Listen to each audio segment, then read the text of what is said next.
Bien le bonjour les clowns, c'est Jérémy, j'espère que vous allez bien. On se trouve aujourd'hui pour une nouvelle vidéo, une critique horrifique. Critique horrifique qui n'était pas du tout préparée cette fois. Parce que je ne m'attendais pas à ce que j'allais voir un film rapidement. D'un univers, enfin pas vraiment d'un univers parce que là il n'y a pas d'univers. D'un personnage qui est aussi tombé dans le domaine public. Et que je ne savais pas qu'il y en avait un deuxième. Alors vous savez quoi, j'avais fait une trailer réaction sur un film d'horreur sur Popeye. Mais c'est pas ce film-là dont je vais parler aujourd'hui. Là, c'est un deuxième, que je ne savais pas qu'il y en avait un deuxième.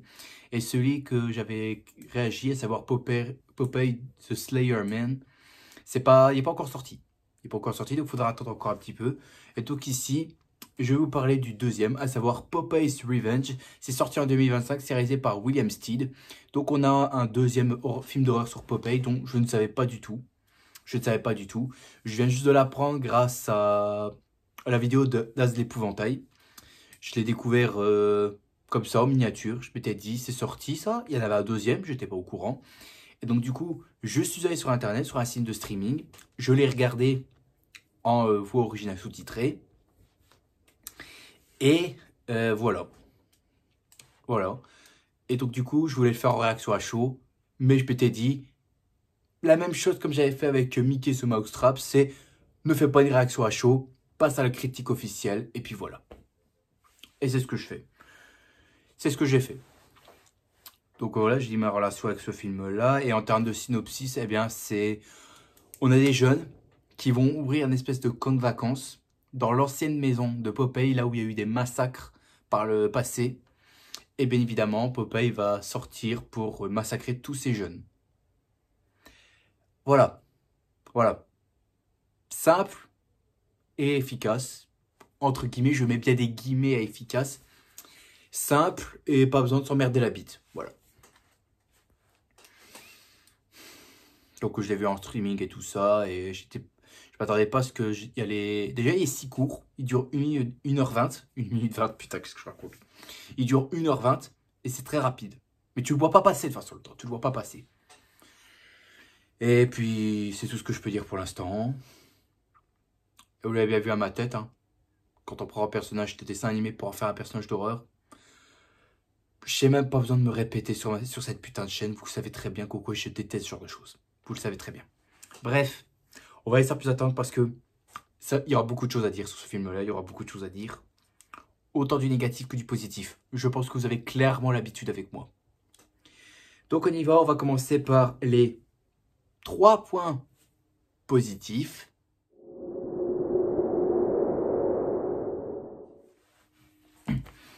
Alors, point positif. Le meurtre de Chéri, qui est pas trop mal. C'est-à-dire que tu as Popeye qui va transpercer le bras de la domaine et tu vois le bras, enfin la main sortir de l'autre côté, plus elle qui crache du sang et tout ça. Je trouve cette mort très brutale. Franchement, c'est ultra violent. Genre, clac, ainsi, tu vois bien le bras transpercer le corps, genre passer de l'autre côté avec la victime qui crache du sang. C'est super beau. C'est super beau. Ça m'avait l'air propre et efficace. Donc, c'était joli à voir. Et puis, on a l'autre meurtre du gars qui se fait briser, enfin qu'on met ses mains ainsi, on essaie de briser la tête, Popeye broie sa tête et t'as ses yeux qui sortent. Tu sais, comme si tu appuyais ainsi et plop, ça sort. Waouh, super beau. C'est super beau ce meurtre, moi j'aime beaucoup. C'est beau, c'est... Moi j'aime bien. Moi j'aime bien et c'est le genre de meurtre qu'on voit plus souvent au cinéma. Enfin, dans un film d'horreur. C'est le genre de meurtre qu'on voit plus souvent. À part Michael Myers, mais qui lui, il perçait les yeux. Là, non, c'est Popeye qui se brise les têtes pour que les yeux sortent. C'est beau, moi j'aime bien. J'aime beaucoup. Je sais pas pourquoi je dirais que c'est mauvais. Le design de Popeye aussi était, ma foi, très, très cool. Voilà. C'est pas une tête bizarre et tout. Il n'y a pas de maquillage et tout. Il n'y a pas des prothèses ou quoi que ce soit. Non, là, c'est vraiment un acteur. Ils ont vraiment pris un acteur pour jouer Popeye. Et je trouve que l'acteur a vraiment la carrure de Popeye, on va dire. Il a vraiment la carrure du personnage. Et j'ai bien que là, il est représenté comme étant un mec grand, baraqué, avec le visage à moitié brûlé. ça c'est cliché dans les films d'horreur. Quoi, on met un méchant où il y a des cicatrices ou alors un visage brûlé. C'est classique, ce genre de choses, c'est classique. On peut pas s'en passer.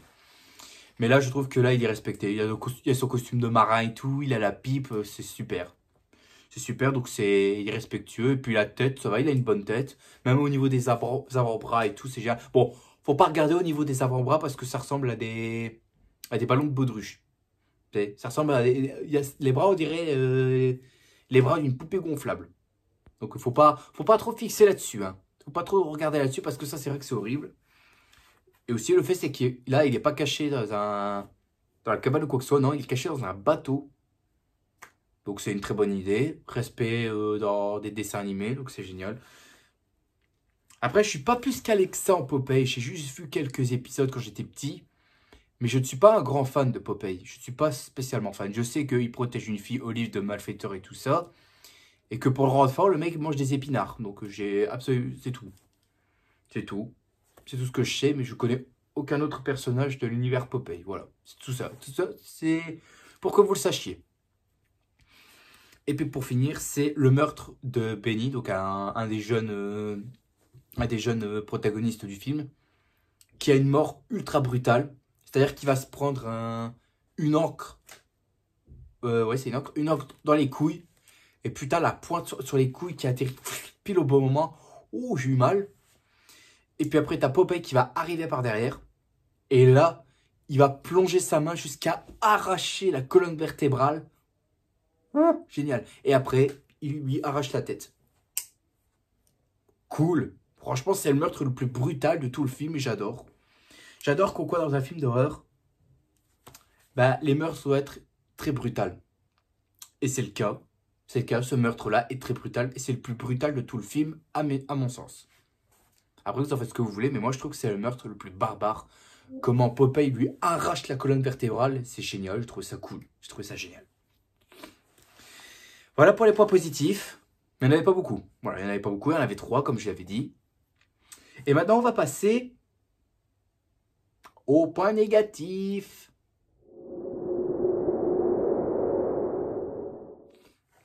Alors, point négatif, ça va être long, donc accrochez-vous, vous allez hurler. Je sens que derrière votre écran, vous allez hurler de tous les points négatifs que je vais citer de ce film de merde. Alors tout d'abord, le film s'ouvre sur une espèce de dessin qui explique l'origine de Popeye. Donc on reprend un début classique et même un début identique aux deux films d'horreur Winnie. Le début est pareil. Introduction en dessin et tout pour expliquer l'origine d'un méchant, l'origine de l'antagoniste. Ouais, ça va pas chercher loin. Hein. On dirait que c'est du copier-coller de Winnie, notamment du premier Winnie, mais qui était ultra mauvais. De toute façon, je lui ai mis 1 sur 20, ça n'a pas changé. Et donc, du coup, dans cette origine, on apprend quoi sur l'origine de Popeye? Qu'il a une déformation lors de sa naissance, des moqueries vis-à-vis de son école, vu qu'il y a au niveau de ses avant-bras. Ses parents vont le jeter dans la cave. Ses parents vont mourir dans un incendie provoqué par les habitants. Et Popeye se cache dans un lac et soi-disant, il est présumé mort. Voilà. Une origin story d'un méchant, tout ce qui est plus classique. Aucune recherche, il n'y a rien. Totalement classique. C'est que du classique. Au bout d'un moment, arrêtez de nous prendre pour des cons. Si vous n'avez pas envie de travailler, les mecs, et que vous voulez faire du truc de fainéantisme comme ça, ne le faites pas. Ne le faites pas. Donc l'ouverture, ça me fait chier. Ça me fait clairement chier. Là, on a un début comme Winnie, en dessin, en animé tout dégueulasse. Et puis aussi, c'est qu'on a une origin story, tout ce qui est de plus classique sur un personnage d'horreur. Donc ça me fait chier. Ensuite, on voit 3 jeunes qui arrivent sur place. Enfin, étaient déjà présents. Et c'est des clichés vraiment, vraiment grossiers. C'est des clichés grossiers. Parce que, en gros, on apprend que c'est des youtubeurs qui font des vidéos et qui filment sur des lieux abandonnés. Et ils prennent même pas ça au sérieux. Ils prennent même pas au sérieux. Mais déjà, je vais vous lister déjà les quasi-problèmes que ça ne va pas du tout avec ces jeunes-là. C'est que déjà, ils sont tous cons. Ils font 2 groupes de 1. Ils font 2 groupes... Non, 3 groupes. 3 groupes de 1. Enfin non, plus précisément. T'en as 2 qui descendent dans le sous-sol. Et t'en as une qui se barre de l'autre côté en étant toute seule. Voilà. Voilà. Il n'y a aucun scénariste, aucun producteur qui a regardé un film d'horreur pour savoir qu'au quoi il ne faut jamais se séparer quand il y a un tueur en liberté. Bon, là, je vais résumer tous les personnages, enfin les 3 personnages qu'il y a. Alors d'abord, on a Mia, donc la blonde, qui me paraît assez vieille pour jouer une jeune. Elle me paraît vieille, on dirait qu'elle a presque 40 ans. Je sais pas si c'était le but, quoi elle a 40 ans, mais elle me paraît très vieille hein, pour jouer une jeune. C'est bizarre. C'est clairement bizarre et elle n'apporte pas grand-chose. C'est une fille apeurée qui a peur de tout. Voilà, elle stresse de n'importe quoi et tout ça. Bon, si tu veux, mais bon, tu me parais pas jeune, tu me parais vieille, c'est tout. Chérie, par contre, elle, donc la deuxième fille du groupe, elle, putain, mais là, c'est l'incarnation d'une Tana. C'est l'incarnation d'une pute là-dedans. C'est pas possible. Une grosse salope en manque. Hein. À chaque fois, elle fait des avances à son mec. Et qu'une fois, et je me rappelle, une fois qu'ils vont dans le sous-sol, la meuf, qu'est-ce qu'elle fait? Elle prend pas le truc au sérieux. Elle se fout presque à poil, c'est-à-dire elle est en string, elle garde le haut. Et elle dit, je sais pas, moi je pourrais te donner quelque chose de plus intéressant à visionner. 2025. Voilà comment comment dire, on met en avant les femmes dans un film d'horreur. En les faisant... en leur donnant cette image de salope. Cette image de pute.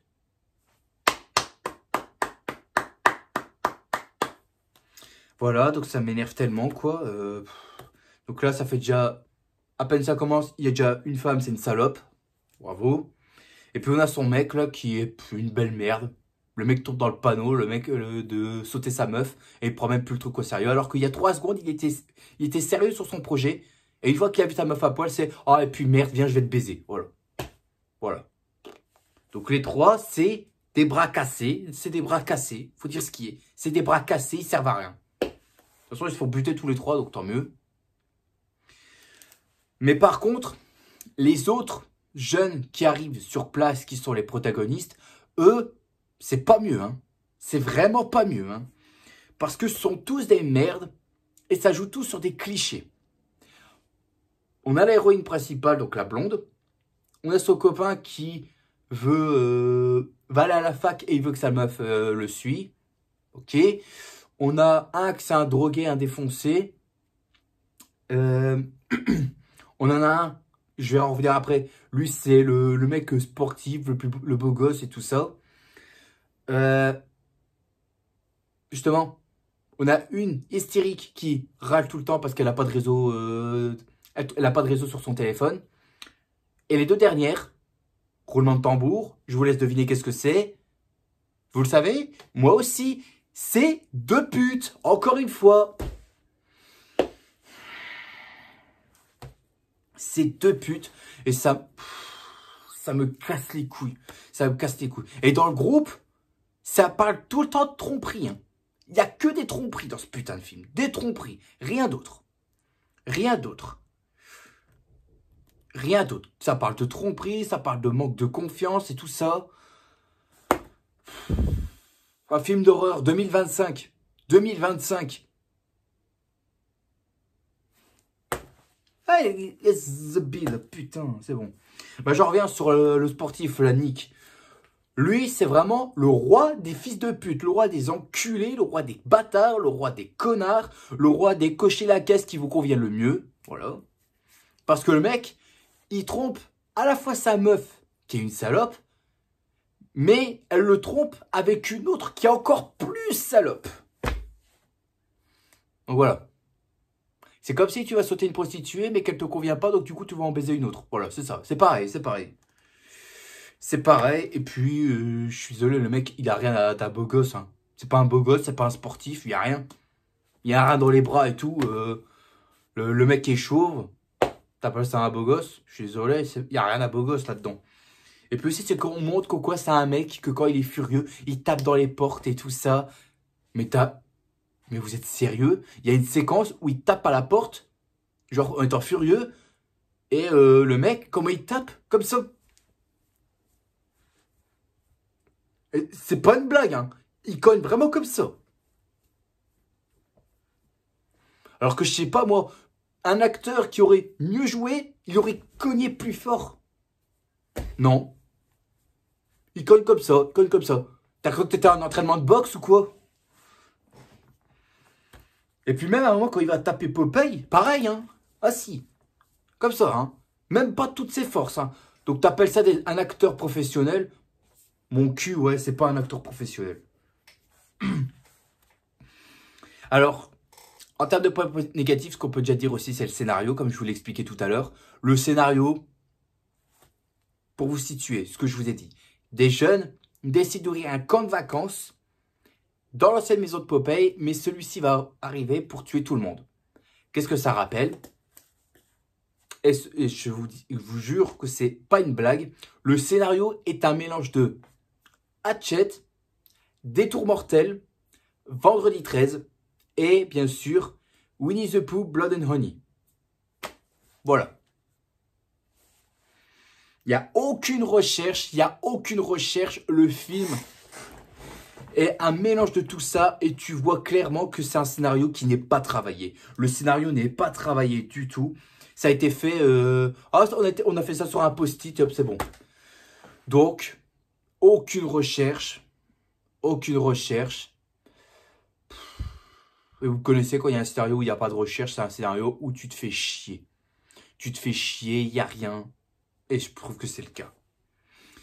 Et autre cliché aussi dans un film d'horreur, c'est qu'à un moment, avant d'arriver sur le lieu, ils vont croiser un gars qui dit « Attends, vous allez dans la maison de Popeye, vous devriez pas y aller, c'est dangereux. Si j'étais vous, je ferais demi-tour et je repartirais. » Donc un mec qui dit aux jeunes de ne pas y aller. Et qu'est-ce qui se passe? Ils y vont quand même. Ils y vont quand même.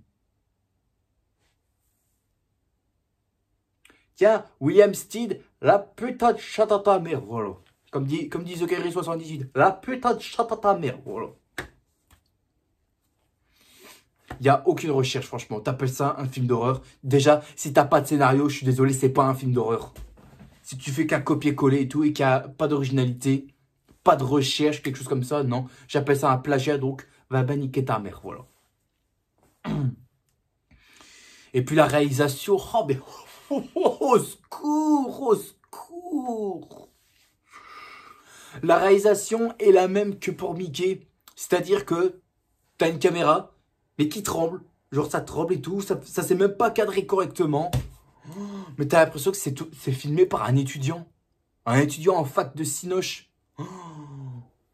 Mais mon Dieu, la réal, elle est catastrophique, la réal, elle est immonde.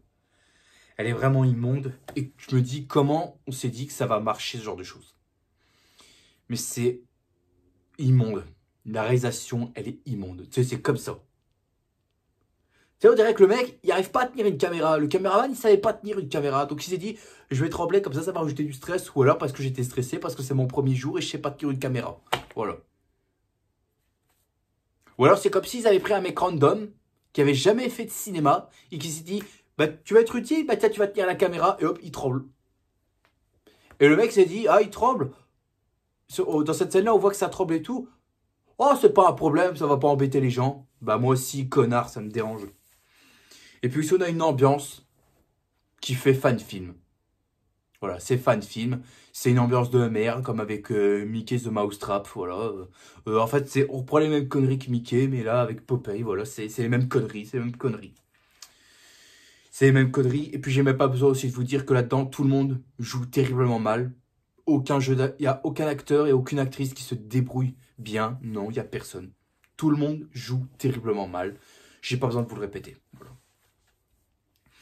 La musique. La musique. La musique est trop silencieuse. Elle est trop timide. Et puis, à chaque fois, ça reste sur les 3 mêmes notes, là.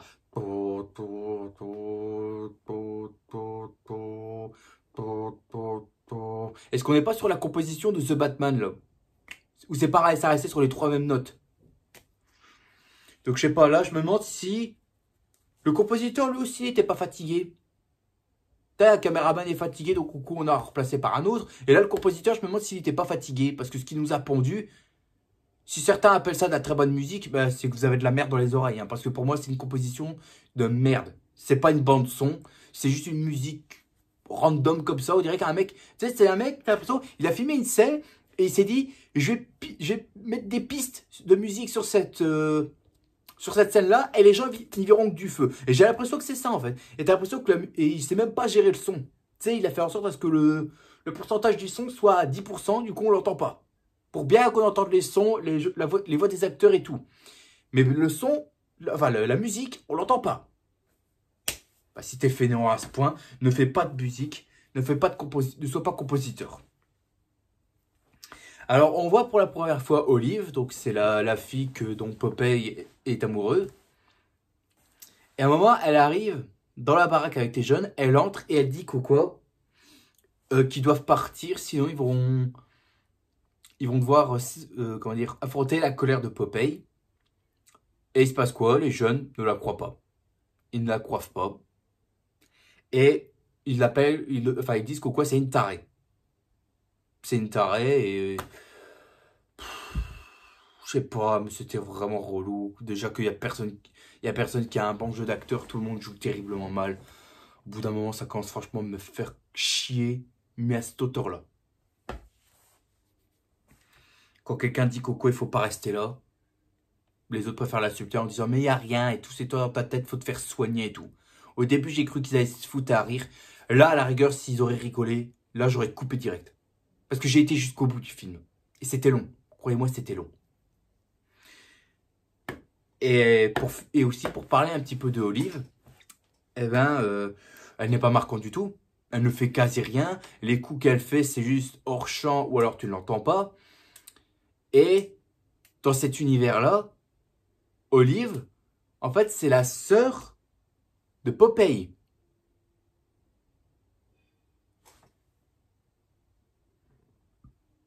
Ce qui veut dire que dans les dessins animés et tout ça, Popeye était amoureux d'Olive et Olive était amoureuse de Popeye. Dans cette timeline-là, enfin dans cet univers-là, ça veut dire qu'en quoi, en fait, Popeye est amoureux de sa sœur. Et que Olive est amoureuse de son frère. C'est dans le Nord-Pas-de-Calais qu'ils ont écrit le scénario ou quoi, là? Là, parce que là, s'ils baisent entre eux, on est dans le Nord-Pas-de-Calais, là. Hein. Là, parce que là, ils ont sûrement écrit ça dans le nord de la France. Hein. Et puis la maison, la baraque, là, bah, c'est pareil, c'est identique, comme dans Winnie the Pooh. Une baraque grandiose où il n'y a rien et tout ça, on voit pas grand-chose. Et puis aussi, c'est que bah, je vois pas l'intérêt qu'au ils utilisent la baraque d'un ancien tueur en série. Je vois pas pourquoi. Je vois pas pourquoi ils iraient vivre là. Moi, on me demande d'aller vivre là-dedans, je dirais pas. Je dirais non. Je dirais non. Et puis, il y en a quoi d'autre aussi, c'est qu'il y a un putain de jacuzzi. Il y a un putain de jacuzzi, donc identique comme dans Winnie the Pooh. C'est-à-dire que quand il y aura un jacuzzi, tu sais ce qui va se passer. Et quand je vois la baraque avec le jacuzzi, tout ça, et que je dis que ça ressemble à Winnie, c'est qu'en fait, le film, en fait, c'est seulement un copier-coller de Winnie the Pooh, Blood and Honey. C'est un copier-coller. Jusque-là, c'est remplacé par un autre tueur. Sauf que là, Popeye est beaucoup plus marquant que Winnie. Hein. Winnie, c'était vraiment de la grosse daube. Mais là, le personnage, on va dire qu'il est un petit peu mieux que Winnie. Hein. Donc, du coup, on a le jacuzzi. Et qu'est-ce qui se passe dans le jacuzzi? Eh ben, on en profite pour montrer des femmes à moitié nues.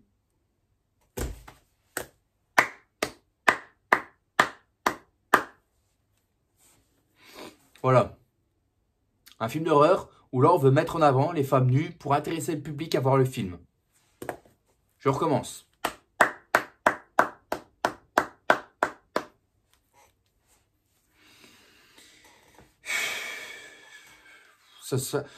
Franchement, je vous le dis, ça commence franchement à me pomper d'entendre des trucs pareils, ça commence franchement à me pomper. Ça m'énerve tellement. Et puis, ce qui suit, c'est qu'il y a une meuf qui reste dans le jacuzzi. Elle sent qu'il y a un truc qui se passe dans l'ombre. Mais la meuf, elle va faire quoi? Eh ben, c'est pas comme dans Winnie the Pooh, c'est-à-dire que les deux meufs voient qu'il y a un truc qui ne vont pas. Et qu'est-ce qu'elles vont faire? Elles vont faire la même erreur, c'est-à-dire que elles vont se mettre dos au tueur qui arrive par derrière.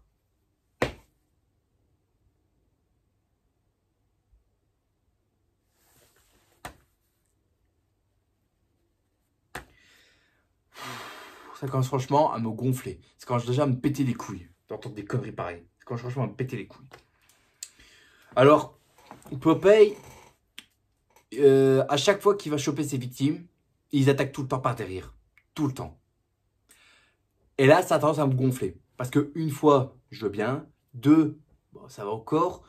Au bout de la troisième, puis quatrième, puis cinquième, là, j'ai envie de dire, ça commence franchement à me pomper. Mais jusque là, et j'ai envie de dire, change tes tactiques.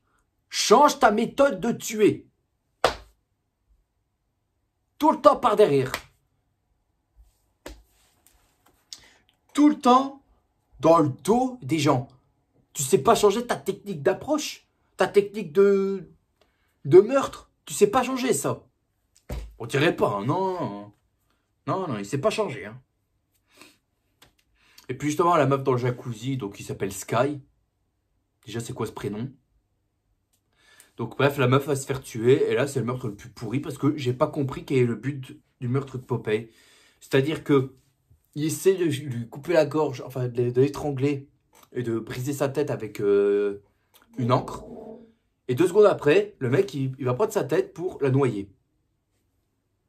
On dirait qu'il a hésité sur sa méthode. On dirait qu'il a voulu changer.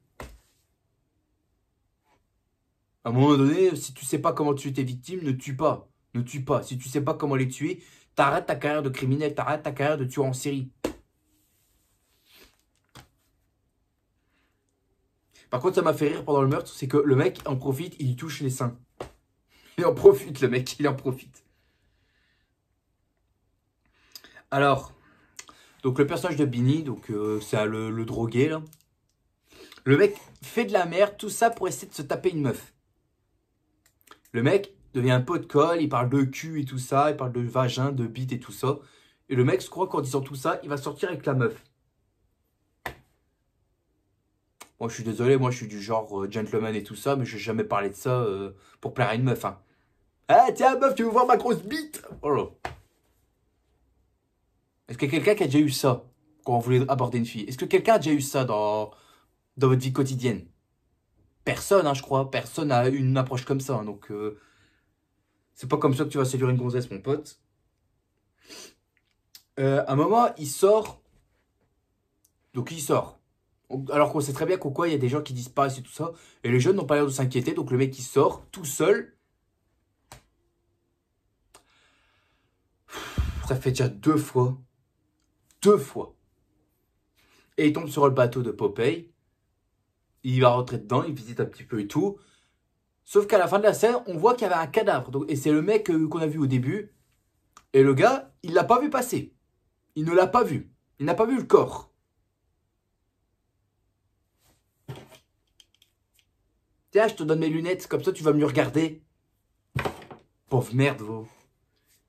Et après, le gars, qu'est-ce qu'il va faire avant qu'il se fasse buter? Le mec, il va être assis sur des planches en bois, là. Sur un quai, on va dire ça comme ça, le mec, voilà. Et il va prendre son téléphone et il va faire quoi? Il va se branler. C'est pas une blague, hein. Ce que je dis, c'est pas une blague. Le mec va s'asseoir sur un quai, il prend son téléphone et il va se branler.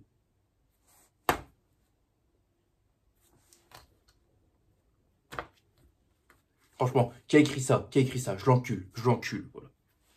Alors, on a les parents qui savent qu'au quoi, il y a Popeye qui est de retour. Ils savent. Donc, ils vont aller à la dernière minute secourir leur gosse. Ils y vont à la dernière minute, genre les 20 dernières minutes du film. Ils vont secourir leur gosse.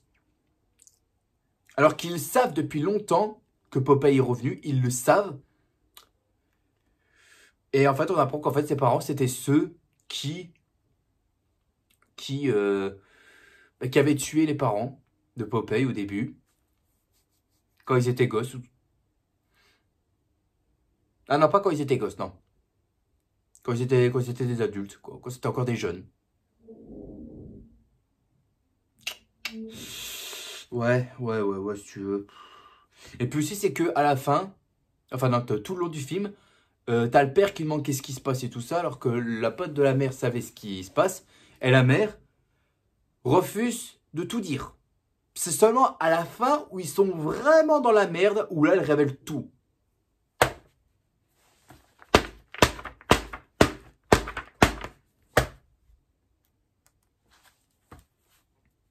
Va te faire enculer. Voilà, va te faire enculer. Le meurtre de Nick, c'est vraiment une grosse blague. C'est vraiment une grosse blague. Le mec il est à genoux, il a trouvé une conserve d'épinards. Et t'as Popeye qui sort de l'ombre, il court comme ça jusqu'à Nick. Et Nick, en étant accroupi, qu'est-ce qu'il fait? Il regarde comme ça. Jusqu'à ce que Popeye arrive à 2 mètres de lui, hop, il réagit. Voilà. Il y a un mec costaud qui lui fonce dessus pour le buter. Et t'as le mec qui est assis, il le regarde arriver. T'as cru que t'étais dans un... T'étais, comment dire? T'étais un spectateur pour un cheval de course? Spectateur dans une course de chevaux, je sais pas, moi, on m'avait compris. Ou alors spectateur d'un match de foot? Ou un match de rugby? Et puis le meurtre de Donna, c'est pareil, la meuf, elle est ensevelie sous un filet. T'as Popeye qui démarre une... Je sais pas ce que c'est, moi, c'est pas une moissonneuse batteuse, mais je sais pas, un truc pour couper l'air ou je sais pas quoi. Et la meuf, elle est couchée avec juste un filet, donc elle peut le retirer facilement. La meuf, elle reste assise. T'as Popeye qui arrive avec sa machine, elle reste assise, elle fait rien. Elle fait juste que hurler. Mais vraiment des cris exagérés, genre ah, ah, ah. Voilà, des cris comme ça, exagérés. Et la meuf reste assise. Elle reste assise et elle fait que ramper au lieu de se lever et se barrer. Putain, mais. Putain, mais qu'est-ce que c'est que ces personnages en carton? C'est quoi ces personnages de merde?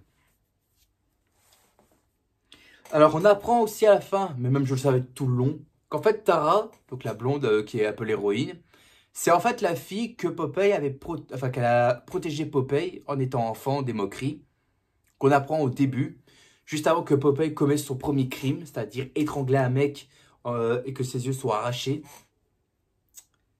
À ce moment-là, je le savais. Parce qu'à chaque fois, le mec, enfin toute la famille de Tara protégeait la baraque. Et Tara se demandait pourquoi, est-ce que ses parents protègent cette maison. Et à chaque fois, Popeye ne l'attaque pas. J'ai tout de suite compris. J'ai tout de suite compris qu'en fait, c'était la fille qui l'avait protégée en étant enfant. Donc, il n'y a pas de suspense, il n'y a pas de twister ou quoi que ce soit. Je le voyais tout. Tout était téléphoné. Je voyais à des 10 000 km que c'était ça. Et puis, on apprend qu'en fait, le vrai nom de Popeye, c'est Johnny. D'accord, mais Johnny comment? Pour qu'on se foute de sa gueule? Johnny Hallyday? Johnny Depp? Johnny Test? Non mais dites-moi, hein. Aussi on est dans la connerie, autant aller à fond. Autant aller à fond dans votre connerie. Autant aller à fond dans votre connerie de merde là. Et puis pour finir, c'est qu'on a le Popeye qui va se faire déchiqueter par la machine en question. Et on voit que le meurtre est pas faux parce que le sang qui coule, c'est en CGI. Donc je n'y crois pas du tout à ça. Et à la fin, eh ben on apprend qu'en fait le mec est toujours vivant. Ah bon? Ah bon? Il a un pouvoir de guérison comme Winnie ou comment ça se passe? Comment ça se passe? Non mais comment ça se passe? Dites-le moi. En fait non. Me le dites pas parce que là j'en ai ras le bol. Vous me cassez les couilles là. Donc j'en ai fini. On va conclure ceci.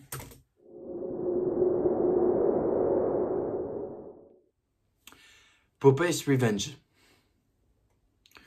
Eh ben franchement c'est une belle merde de rang S. Franchement c'est une belle merde. Et je me demande franchement comment on a pu pondre une idée de merde comme ça. Qui a eu cette idée-là? De toute façon les films d'horreur. Les 2 films d'horreur Popeye qui a été confirmé ici. Déjà il y en a un qui est mauvais. Mais alors le 2 sera pire. Parce que le mec il a des bras qu'il a. On dirait que c'est gonflé à la Oh, je sais plus le produit que tu mets pour faire gonfler tes muscles. Je sais plus le produit, mais voilà quoi. Les deux films, de toute façon, c'est de la merde. Ce sera de la merde. Dont le 1, déjà, c'est une belle merde, je vous l'ai dit. C'est une belle merde. C'est une belle merde. Il y a rien qui va. On joue sur les clichés et tout. Encore une fois, une belle représentation des femmes en les traitant comme des salopes. Ça commence à me gonfler. Quand est-ce qu'ils vont se réveiller? C'est trop du cul. Quand est-ce qu'ils vont se réveiller? Et se dire que c'est pas comme ça qu'on fait un film d'horreur. Il faut arrêter les clichés. Il faut faire de la bonne musique marquante. Et surtout, avoir un scénario qui est logique, qui est écrit, qui est compréhensible, avec un vrai méchant, avec un vrai tueur, et pas nous faire un putain de copier-coller d'un film que ça n'a pas marché. Quand est-ce qu'ils vont le rentrer dans le crâne? Putain. Donc la note que je vais mettre à ce film-là, allez hop, autant en finir. 1 sur 20, voilà. 1 sur 20, bien fait pour ta gueule. Bien fait pour ta gueule. Tu vas rejoindre Winnie, Mickey. Voilà, tu vas rejoindre les deux autres. Tu vas rejoindre les deux autres Gugus, là. Et puis c'est bon. 1 sur 20, et j'arrête là. J'arrête là, je m'énerve. Je vais continuer à m'énerver. Je veux pas m'énerver. J'ai pas envie du tout. Mais alors pas du tout. Parce que là, ça commence franchement à me pomper le cul. Me pomper le derrière. Quoi on fait des films sur des personnages de dessins animés qui sont tombés dans le domaine public. Parce que on n'a plus d'inspi. On n'a plus d'inspi. Franchement. Et je vais être obligé de regarder ce qui va arriver par la suite. Hein. Tu sais, il y aura Peter Pan, il y aura Bambi, le Pooh Universe, le deuxième film Popeye. Je vais devoir regarder tous ces films de merde là. Parce que je sais que ça va être mauvais. Ça va être mauvais quoi qu'il arrive. Et ça, croyez-moi, je vais jamais défendre un de ces projets-là. Je vais jamais défendre ça. Hors de question. J'ai autre chose à foutre, j'ai autre chose à branler que de soutenir un de ces projets de merde. Voilà. Et même s'il diffuse au ciné, voilà, tiens, jamais je dépenserai de l'argent pour aller voir ça. Je donnerai pas mon pognon à ces films de merde. Voilà, 1 sur 20 sur Popeye's Revenge et ça s'arrête là. Bref, j'espère que cette critique horrifique vous a plu, malgré que ça a été très négatif dans l'ensemble. Mais bon, il faut bien, rien n'est parfait dans ce bas monde. Si ça vous a plu, mettez un gros like qui me ferait extrêmement plaisir et qui me motiverait bien évidemment à continuer. Aussi, abonnez-vous parce qu'il y a certains qui regardent mes vidéos qui ne sont pas encore abonnés, alors faites attention car je vous ai à l'œil. Et on se retrouvera demain pour une prochaine vidéo. Sur ce, je vous dis à la prochaine. N'oubliez pas le grand big smile, tout ce qui fait plaisir. Et profitez de la vie aussi, elle est extrêmement importante. Il faut surtout pas la gâcher, c'est moi qui vous le dis. Allez, à plus tout le monde. Salut à tous.